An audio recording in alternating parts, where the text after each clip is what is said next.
राहुल का दक्षिण से प्यार का दावा हुआ फेल, दिल्ली जाने के लिए यूपी के दिल से करना होगा मेल। दक्षिण में राहुल को नहीं मिला दिल्ली का रास्ता, लौट कर राहुल यूपी ही आए। राहुल को बात समझ में आई, यूपी को इग्नोर करना पड़ेगा भारी, बीजेपी के नहीं उतार पाएंगे सियासी खुमारी। आखिरकार कांग्रेस नेता राहुल गांधी को यह समझ में आ गया, उत्तर प्रदेश से रूठने से कुछ नहीं होने वाला, यूपी से अगर रूठेंगे तो दिल्ली का रास्ता बंद हो जाएगा। कल तक जो राहुल गांधी दक्षिण भारत के प्यार में डूबे हुए थे, वो अब अचानक से यूपी को अपने दिल में बसाने के लिए बेकरार नजर आ रहे हैं। ये हम क्यों कह रहे हैं, इसके पीछे एक बड़ी वजह है।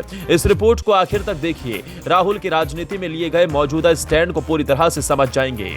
दरअसल राहुल गांधी एक बार फिर से यात्रा पर जाने वाले हैं। ये यात्रा भारत जोड़ो यात्रा की तरह है, लेकिन इसका नाम बदल दिया गया है। राहुल की इस यात्रा का नाम भारत जोड़ो न्याय यात्रा दिया गया है। राहुल गांधी ने पिछली बार भारत जोड़ो यात्रा के दौरान कुछ समय यूपी में गुजारा था, लेकिन इस बार यूपी पर ज्यादा जोर लग रहा है और यात्रा का नाम बदले जाने के पीछे भी यूपी की राजनीति ही लगती है। पहले इसका नाम न्याय यात्रा रखा गया था, लेकिन अब ये भारत जोड़ो न्याय यात्रा के नाम से सामने आ रही है। मणिपुर से शुरू होकर मुंबई में खत्म होने वाली यात्रा के तहत राहुल गांधी सबसे ज्यादा वक्त यूपी में ही गुजारने वाले हैं। हालांकि राहुल की दूसरी यात्रा एक देर से लिया गया फैसला है। इसके क्या परिणाम मिलेंगे ये तो आने वाले चुनाव में मालूम होगा। अब देखने वाली बात यह है कि राहुल दक्षिण और उत्तर की राजनीति में अंतर को ध्यान में रखकर उत्तर प्रदेश के लोगों को समझा पाते हैं। राहुल गांधी की नई यात्रा पिछले भारत जोड़ो यात्रा से काफी अलग होगी। पिछली यात्रा में राहुल गांधी सहित सभी भारत यात्रियों ने पदयात्रा की थी, लेकिन इस बार पदयात्राएं छोटी होंगी और बड़ा हिस्सा बस से तय किया जाएगा।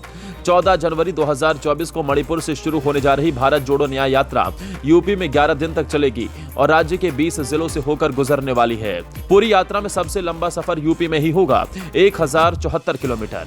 खास बात यह है कि यात्रा के रूट में गांधी परिवार का गढ़ समझे जाने वाले अमेठी और रायबरेली के अलावा प्रधानमंत्री नरेंद्र मोदी के चुनावी क्षेत्र वाराणसी को भी शामिल किया गया है।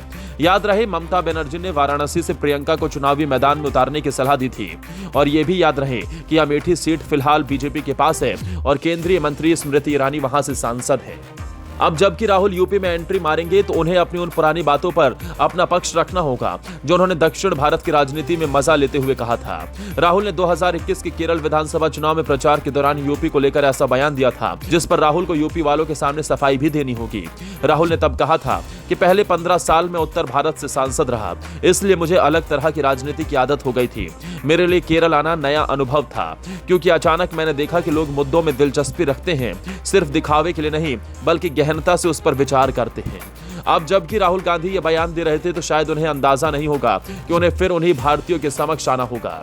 वैसे कांग्रेस में प्रियंका गांधी वाड्रा की जगह यूपी का प्रभार अविनाश पांडे को सौंपे जाने के बाद कई सवाल खड़े होने लगे थे। एक सवाल यह भी था कि क्या राहुल की तरह प्रियंका गांधी ने भी उत्तर प्रदेश की राजनीति से दूरी बना ली है। ये समझने की बड़ी वजह यह रही कि प्रियंका गांधी भी राहुल गांधी वाले स्टाइल में ही यूपी से अलग होती दिखाई दी। राहुल गांधी के मामले में तो ऐसा लगा था कि 2019 के आम चुनाव में, खासकर अमेठी में कांग्रेस की हार के बाद उनको दक्षिण भारत की राजनीति में ज्यादा मजा आने लगा था और करीब करीब वैसे ही 2022 के यूपी विधानसभा चुनाव में कांग्रेस के हिस्से में महज 2 सीटें आने के बाद प्रियंका गांधी वाड्रा की भी दिलचस्पी खत्म हो गई थी। अब कांग्रेस ने अपने एक फैसले से ऐसे सवालों का अपनी तरफ से जवाब देने की कोशिश की, फिर भी अभी बहुत सारे सवाल हैं जो यूपी के लोगों के मन में हैं और राहुल गांधी से आमने सामने की भेंट में पूछे जाएंगे। दावा किया जा रहा है कि भारत जोड़ो न्याय यात्रा में विपक्षी गठबंधन इंडिया के सहयोगी दलों और सिविल सोसाइटी के लोगों को भी बुलाया गया है। अब सवाल यह है कि क्या सभी सहयोगी दल यात्रा में शामिल होंगे। ये यात्रा तो कांग्रेस की है, इंडिया ब्लॉक के बैनर तले आयोजित भी नहीं हो रही है। राहुल गांधी की पिछली भारत जोड़ो यात्रा में विपक्षी खेमे के डीएमके, एनसीपी और उद्धव ठाकरे वाली शिवसेना के नेता शामिल जरूर हुए थे, लेकिन अखिलेश यादव और नीतीश कुमार जैसे नेताओं ने साफ साफ दूरी बना ली थी। क्या पश्चिम बंगाल, बिहार और यूपी में जब राहुल की भारत जोड़ो न्याय यात्रा एंट्री मारेगी तो ममता, नीतीश और अखिलेश इसमें शामिल होंगे? एक बात और है जो दिखता है, दिल्ली जाने के लिए राहुल कैसे यूपी को अहम मानकर चल रहे हैं। पहले राहुल की इस यात्रा का नाम सिर्फ न्याय यात्रा रखा गया था। मणिपुर से शुरू किए जाने के पीछे माना जा रहा था कि मणिपुर हिंसा को मुद्दा बनाने की कोशिश है और कांग्रेस ये बताने की कोशिश कर रही है कि वो मणिपुर के लोगों को इंसाफ दिलाने के लिए संघर्ष कर रही है।